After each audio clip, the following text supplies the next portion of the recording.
Assalamualaikum warahmatullahi wabarakatuh. Anak-anak, materi Quran Hadis kelas 12 kali ini kita akan membahas tentang membudayakan pola hidup sederhana dan menyantuni du'afa. Untuk itu, marilah materi ini kita kaji lebih lanjut pada slide-slide berikutnya.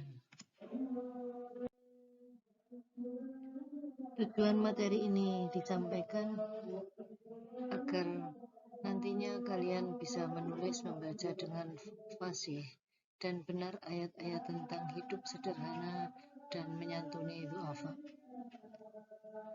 Yang kedua, kalian bisa menghafal dengan benar ayat dan hadis tentang hidup sederhana dan menyantuni du'afa.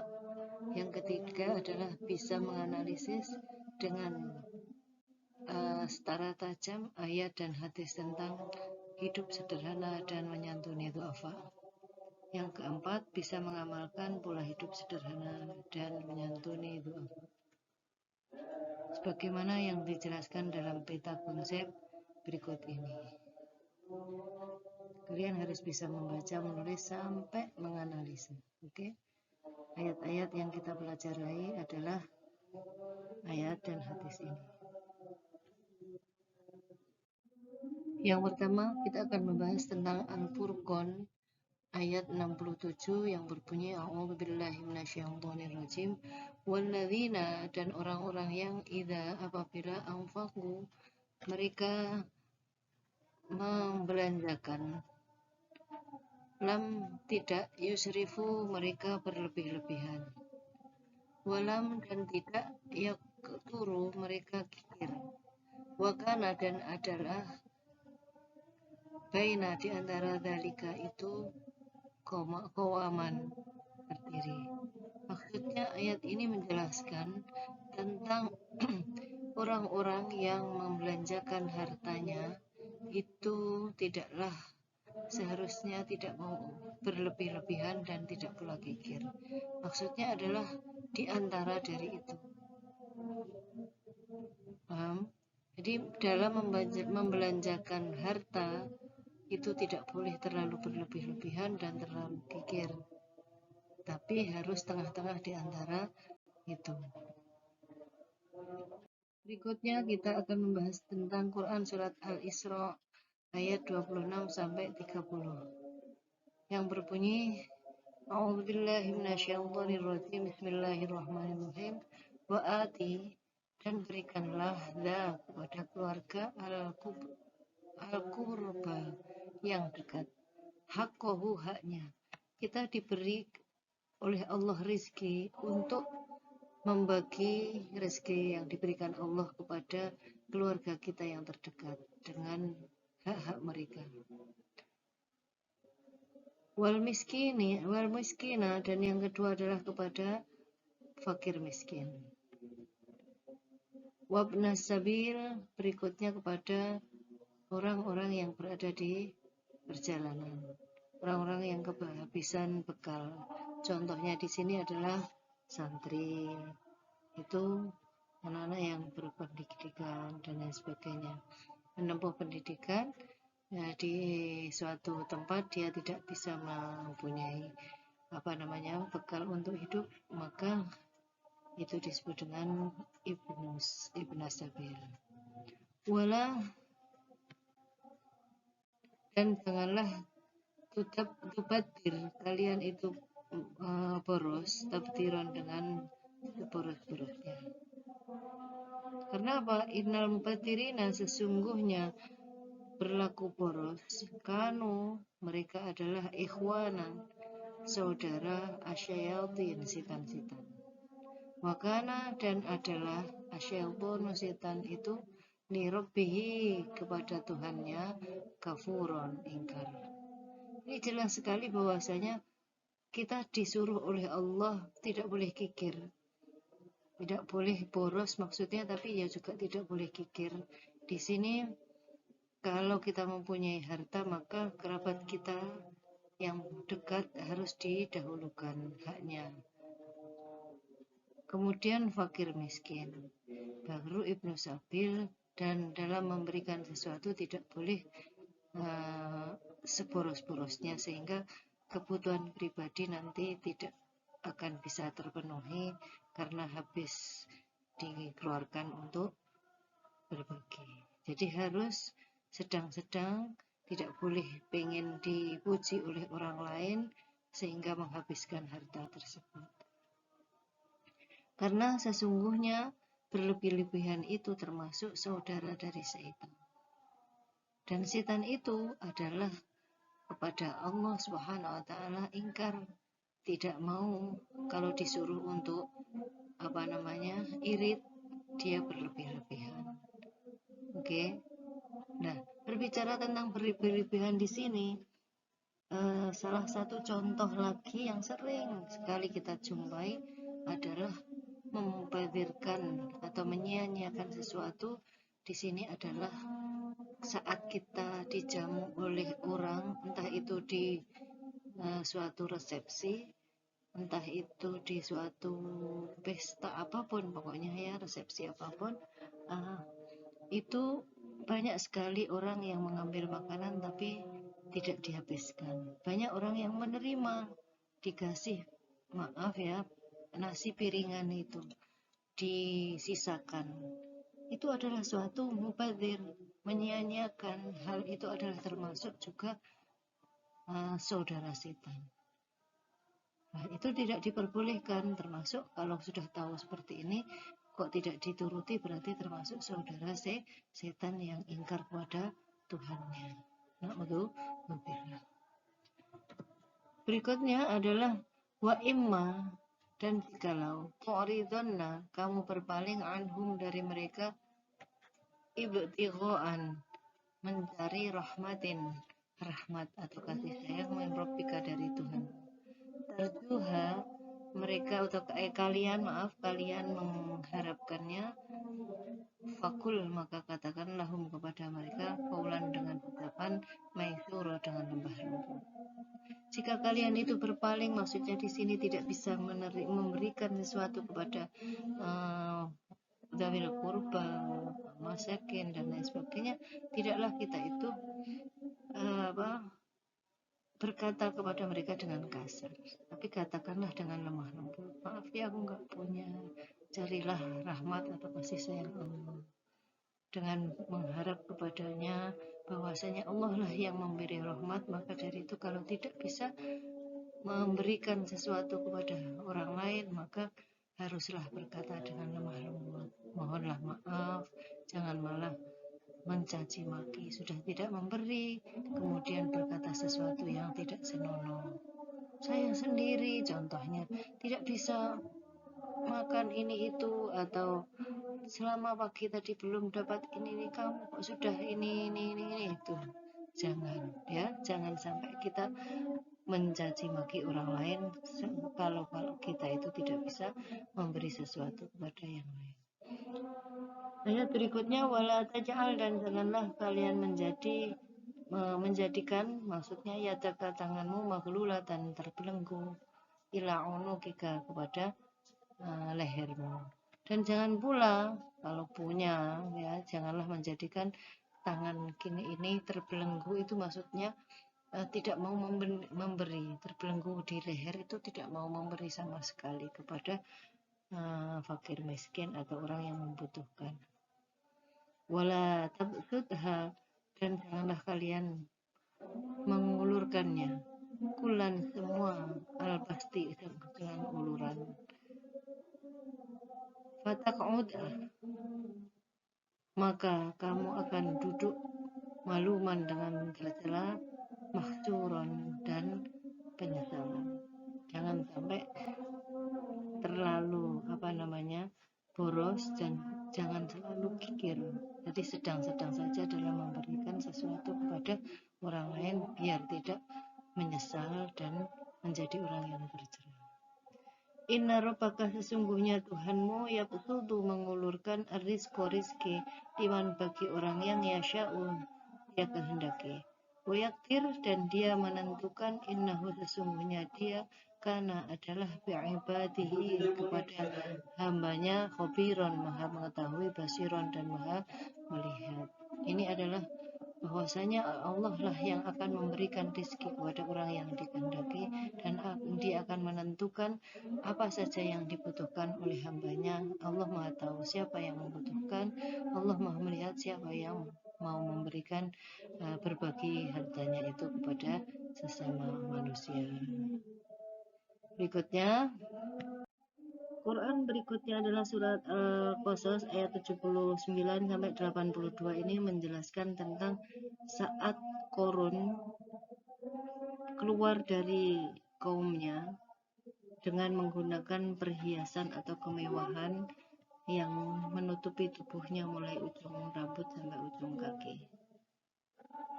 Orang-orang yang melihat saat itu ada dua golongan, ada orang yang menginginkan kehidupan dunia dan orang yang memiliki ilmu.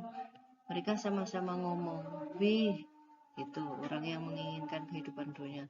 Wih, seandainya aku diberi seperti apa yang diberikan Korun, pasti aku akan bangga bersama-sama Korun berjalan seperti itu.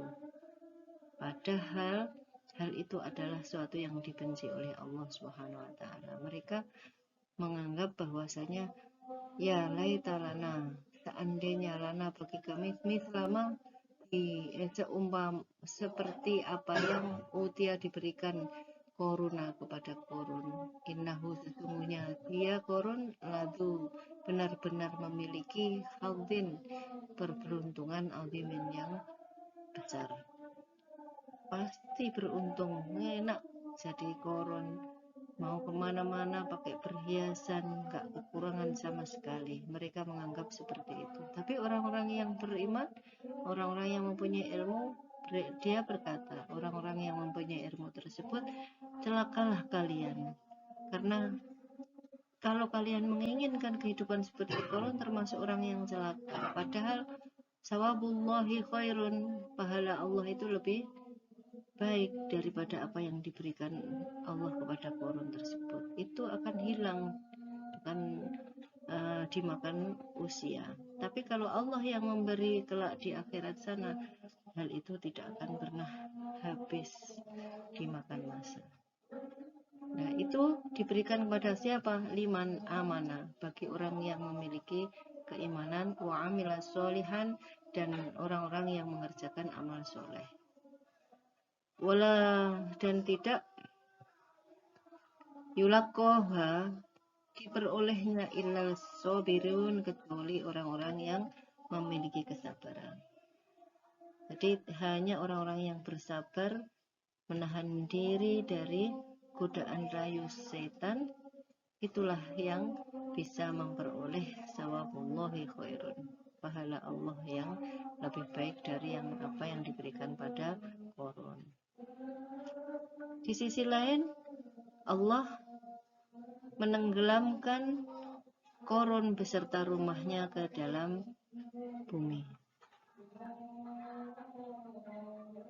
Maka lahu, maka tidak ada baginya min fi'atin dari suatu golongan yang turuna yang dapat menolong.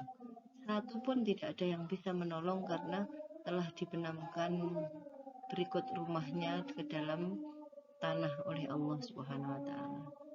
Jadi hartanya tidak bisa menolong, istrinya, anaknya, pasukannya, semua golongan apapun tidak bisa menolong dia. Yang bisa menolong Allah Subhanahu wa taala, tapi Allah di sini tidak menolong karena Allah lah yang menenggelamkan Korun tersebut. Wa makana, dan tidak ada min dari al-muntasirin, orang-orang yang menolong. Tidak ada yang menolong dan tidak ada yang mau menolong. Gak ada yang dapat menolong dari Korun tersebut. Fa'asbaha, maka menjadi alladzina, orang-orang yang tamannau, mereka menginginkan makanahu, tempatnya Korun kemarin, bil amsi, di hari kemarin, yaquluna, mereka berkata, wa ka'annallaha yabsutur rizqa liman yasha. Aduh, Allah yang yabsutu, melapangkan rizki bagi orang yang yasha, dia kehendaki, min ibadihi, dari hamba-hambanya. Mereka orang-orang yang mengatakan ingin kehidupan koron, menginginkan kehidupan dunia kemarin, itu mengatakan bahwa ya Allah, ternyata yang bisa melapangkan rizki itu hanya Allah, dan itu pun hanya untuk orang-orang yang dikehendaki Allah. Berarti koron itu nggak dikehendaki memiliki rizki yang sebegitu banyak, sehingga Allah menenggelamkan dia dengan rumahnya ke dalam neraka, ke dalam bumi. Wayaktiru, dan dia menyempitkan, laula, jika tidak bahwa mana karunia Allah alaina atas kami, la khosyafa, tentulah ini harus atau sungguh atau benar-benar, la khosyafa, sungguh dia telah membenamkan bina kepada kami. Jika kami tidak diberi karunia oleh Allah, pasti kami juga akan ikut ditenggelamkan seperti korun. Itu kata orang-orang. Quran surat Al-Mu'minun ayat 1-7 yang berbunyi, A'udzubillahi minasyaitonirrajim. Bismillahirrahmanirrahim. Ara'aita, apakah kamu melihat alladzina, orang yang yukadzibu, mendustakan bidini, dengan agama. Fadzalika, maka demikian itu, alladzi, orang yang yatu'u, dia menghardik, al-yatim, anak yatim. Orang yang mendustakan agama adalah orang yang menghardik anak yatim. Wala, dan tidak yakhussu, menganjurkan, ala ta'amin, atas memberi makanan, al-miskina, orang-orang yang miskin. Jadi termasuk orang yang mendustakan agama Allah adalah orang yang menghardik anak yatim. Kemudian orang yang tidak mau menganjurkan sanak keluarganya memberikan sedikit makanan yang dimilikinya kepada fakir miskin. Wawailul lil musallin, maka celakalah lil musallin, bagi orang-orang yang sholat, alladzina, yaitu orang-orang yang mereka an sholatihim, dari sholat mereka, sahun, lalai. Dan berikut juga orang yang termasuk mendustakan agama Allah adalah orang yang lalai akan berbuat sholat. Jadi celaka, termasuk orang-orang yang celaka, yaitu orang-orang yang lalai akan mengerjakannya. Yaitu siapa? Alladzina, yaitu orang-orang yang mereka yurauna, mereka berbuat riya, sombong. Ini untuk berbuat sesuatu karena pengen diwah oleh orang lain. Itu termasuk orang yang mendustakan agama. Wayan'auna, dan mereka yang mencegah atau mereka yang enggan, al-ma'un, yaitu orang-orang yang menginginkan. Di sini maksudnya adalah orang yang termasuk mendustakan agama adalah satu, orang yang menghardik anak yatim, orang yang tidak mengerjakan memberi makan kepada fakir miskin. Yang ketiga adalah celaka, termasuk orang yang celaka bagi orang-orang yang sholat, yaitu orang-orang yang lalai akan dari sholatnya. Sebenarnya dia itu orang yang senantiasa mengerjakan sholat, tapi dia lalai, itu orang yang celaka, termasuk orang yang mendustakan agama. Berikutnya adalah orang-orang yang berbuat riya dan enggan menolong dengan barang berharga atau yang berguna bagi dia. Jadi mencegah atau enggak mau memberikan hartanya kepada seorang yang telah menginginkan harta tersebut. Nauzubillahi min dzalik.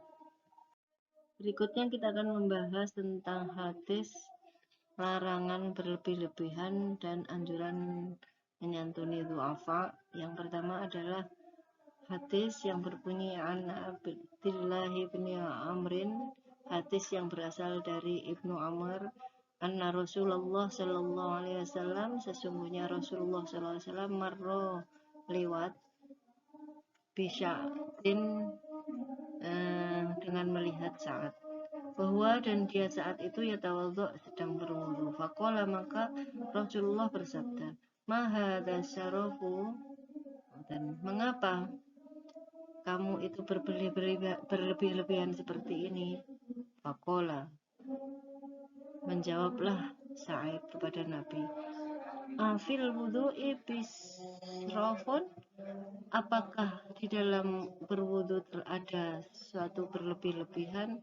Qala, Rasulullah menjawab, na'am, iya, wa an kunta, dan meskipun kunta kamu berada ala nahrin, di atas sungai jarin yang mengalir, janganlah kamu berlebih-lebihan dalam menggunakan air untuk berwudu, karena walaupun dalam sungai yang mengalir airnya dengan air yang deras, maka itu pun tidak diperbolehkan berlebih-lebihan dalam menggunakan air yang mengalir tersebut. Hadis yang berikutnya adalah hadis yang diriwayatkan oleh Hakim bin Hizam radhiyallahu anhu. Anna Nabiyya sallallahu alaihi wasallam qala, al-yadul ulya, tangan yang berada di atas, khairun, lebih baik, minal yadil sufla, daripada tangan yang berada di bawah.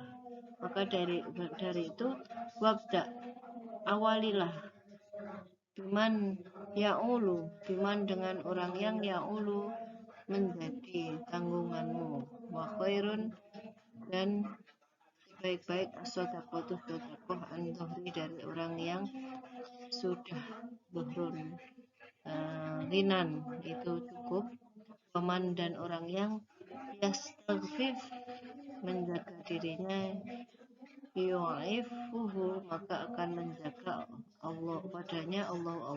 Waman, dan siapa yang yasta'ni, merasa cukup, yughnihi, maka Allah akan mencukupkan dia.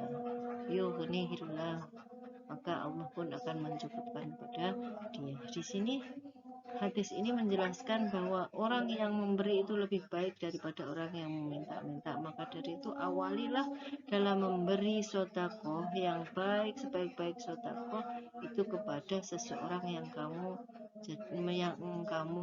nafkahi setiap hari, yang menjadi tanggungan, istrimu, anak-anakmu, ayah ibumu, dan lain sebagainya. Itu harus dikasih sedekah yang lebih. Oke. Berikutnya, hadis yang ketiga ini berasal dari Abu Karim bin Ma'di, bahwasanya ia berkata, saya mendengar Rasulullah SAW, tidaklah lebih bahaya seseorang itu memenuhi suatu bejana melebihi bahayanya memenuhi perut.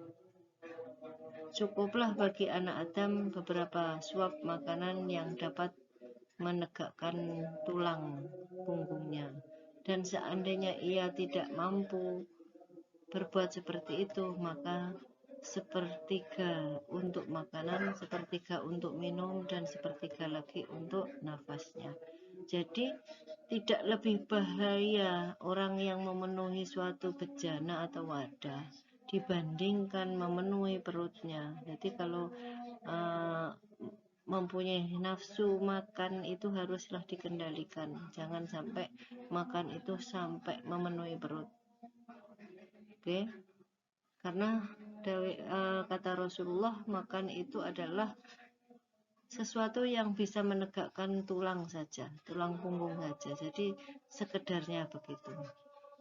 Dan kalau tidak mampu hanya sesuatu yang bisa menegakkan tulangnya, maka berbuatlah menjadi sepertiga dari makan.